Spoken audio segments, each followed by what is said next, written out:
Hello everyone. So today we are going to continue our topic of active passive voice with a new kind of sentence. We have already discussed affirmative, negative and interrogative sentence and some special rules.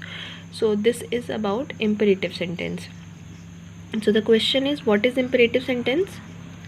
So those sentences in which we request, advice, suggest or order are called imperative sentence. तो ऐसे वाक्य जिसमें हम या तो किसी से विनती करते हैं, किसी को सलाह देते हैं, सुझाव देते हैं या उसको ऑर्डर देते हैं, ऐसे सेंटेंसेस को हम इम्परेटिव सेंटेंस कहते हैं।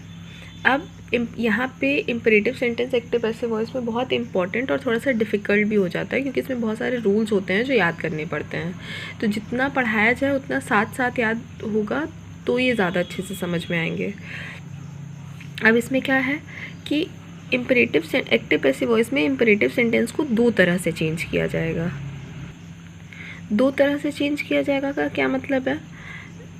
जैसे यहाँ पे दो तरह की वर्ब होती है, यानी कि वर्ब के बेसिस पर हम इसको दो तरीके से चेंज करेंगे। दो तरह की वर्ब कौन सी होती है? एक होती है ट्रांजिटिव वर्ब और एक होती है इंट्रांजिटिव वर्ब। तो हम पहले ट्रांजिटिव वर्ब के बारे में बात करते हैं, ठीक है। तो क्या ध्यान रखना है कि इम्परेटिव सेंटेंस कौन से होते हैं? तो ऐसे सेंटेंसेस जिसमें रिक्वेस्ट, एडवाइस, सजेशन और ऑर्डर होता है। दूसरी इंपॉर्टेंट बात जो इम्परेटिव सेंटेंस के बारे में याद रखनी है वो ये है कि ये वर्ब की फर्स्ट फॉर्म से शुरू होते हैं या फिर ये डू नॉट से शुरू होता है, ठीक है। फिर उसके बाद से थर्ड चीज़, अब जब इसको हम चेंज करने की बात करेंगे पैसिव वॉइस में, तो ये दो तरह से चेंज होगा। किसके बेसिस पे दो तरह से चेंज होगा? ये वर्ब के बेसिस पे दो तरह से चेंज होगा। यानी हमारे पास दो तरह की वर्ब है, ट्रांजिटिव और इंट्रांजिटिव। तो हमारे पास दो तरह के रूल हमें पढ़ने पड़ेंगे। तो पहले हम ट्रांजिटिव डिस्कस करेंगे, बाद में हम इंट्रांजिटिव डिस्कस करेंगे, ठीक है। तो अब बात करते हैं ट्रांजिटिव वर्ब क्या होती है। तो ट्रांजिटिव वर्ब्स ऐसी वर्ब होती हैं जो बिना ऑब्जेक्ट के अपनी मीनिंग को कंप्लीट नहीं कर सकती, यानी उनका कंप्लीट सेंस बने, उस सेंटेंस की कंप्लीट मीनिंग बने, इस चीज़ के लिए हमें कोई ना कोई ऑब्जेक्ट का इस्तेमाल करना पड़ता है। जैसे एग्जांपल देखें, ही वांट्स आइसक्रीम, ठीक है। अगर हम यहाँ पे हमें पता है कि ऑब्जेक्ट हमारा क्या है? आइसक्रीम। अब सपोज़ हम आइसक्रीम को हटा दें और सेंटेंस क्या बचेगा? He wants. तो जब हमने बोला ही वांट्स, वह चाहता है, तो हमारे दिमाग में तुरंत क्वेश्चन आएगा कि क्या। तो जब ये क्या शब्द जो हमारे दिमाग में आ रहा है, इसका ये मतलब है कि सेंटेंस हमारा इनकम्प्लीट है, इसका कोई सेंस नहीं है। विच मीन्स कि जो वांट है वो किस तरह की वर्ब है? वो ट्रांजिटिव वर्ब है। तो यानी वो ऐसी वर्ब है जो बिना ऑब्जेक्ट के अपने सेंस को कंप्लीट नहीं कर सकती, ठीक है। जैसे अगर मैं कहूँ ही प्लेज, वह खेलता है, ही रीड्स, वह पढ़ता है, तो ये सेंटेंस अपने आप में कंप्लीट है। इसमें अगर हम इसमें ऑब्जेक्ट लगाते हैं तो भी ठीक है, नहीं लगाते हैं तो भी ठीक है। अगर हम बोलते हैं ही रीड्स अ बुक, वो किताब पढ़ता है, और अगर हम ये कहें ही रीड्स, वह पढ़ता है, तो दोनों ही तरह के सेंटेंस कंप्लीट हैं।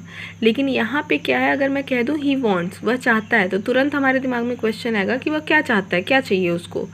तो यहाँ पे हमने उस चीज़ को क्लियर करते हैं हम ट्रांजिटिव वर्ब से कि उसको क्या चाहिए? आइसक्रीम चाहिए। तो जब हमने ऑब्जेक्ट लगा दिया तो हमारा जो सेंटेंस था उसका मीनिंग कंप्लीट हो गया। आई होप कि ये समझ में आ गया होगा, बिकॉज इसके बेसिस पर ही आगे की चीज़ें समझ में आएंगी। ओके, तो अब देखते हैं इसमें अलग अलग हमें तीन तरह के रूल्स पढ़ने होंगे। जैसे ट्रांजिटिव में भी हमें तीन तरह के रूल पढ़ने हैं, एक ऑर्डर के लिए, एक रिक्वेस्ट के लिए और सजेशन के लिए, ठीक है। तो ऑर्डर के लिए सबसे पहले देखते हैं ऑर्डर कैसे दिया जाता है सेंटेंसेस में। इम्परेटिव सेंटेंस में ऑर्डर का स्ट्रक्चर क्या होता है? तो कुछ नहीं, वर्ब होगा, वर्ब की फर्स्ट फॉर्म होगी और ऑब्जेक्ट होगा। तो इस ट्रांजिटिव सेंटेंस की बात कर रहे हैं तो जाहिर सी बात है कि इसमें ऑब्जेक्ट होना ज़रूरी है। अब इसका पैसिव वॉइस का रूल क्या होता है? Let plus object plus be plus verb की थर्ड फॉर्म। ये याद करना है कि इम्परेटिव सेंटेंस में ट्रांजिटिव के केस में ऑर्डर का रूल क्या होता है? Let plus object plus be plus verb की थर्ड फॉर्म, ठीक है। इसको नोट डाउन करके याद करते रहना है, एक दो बार रिवाइज करने पे याद हो जाएगा, एकदम ये कॉन्सेप्ट बिल्कुल क्लियर हो जाएगा। सो एग्जाम्पल देख लेते हैं। एग्जाम्पल क्या है? Give me a glass of water. तो ये ऑर्डर है, मुझे गिलास पानी दो, ये ऑर्डर के फॉर्म में ही कहा जा रहा है। जैसे अगर सेंटेंस में हम प्लीज़ लगा देते, please give me a glass of water, तो वो रिक्वेस्ट बन जाता। लेकिन प्लीज़ नहीं लगाया गया है, कहा गया है give me a glass of water, तो ये क्या है, ऑर्डर है। अब हमें इम्परेटिव सेंटेंस में सबसे पहले क्या चेक करना होता है कि ये सेंटेंस ट्रांजिटिव वर्ब का है या इंट्रांजिटिव वर्ब का, यानी इसमें ऑब्जेक्ट है या नहीं है। तो कैसे है, मैंने बताया कि कैसे पता किया जाता है ऑब्जेक्ट। तो हम क्वेश्चन पूछते हैं वर्ब के साथ, गिव मी वॉट, क्या देने के लिए बात हो रही है, क्या देना है। तो अब क्या का आंसर हमें क्या मिल रहा है, अ ग्लास ऑफ वाटर, ठीक है। तो यहाँ पर यानी ये हमारा ट्रांजिटिव वर्ब है, ये ऑर्डर का केस है और ये इम्परेटिव सेंटेंस है। ये सारी बातें क्लियर हो गई हैं।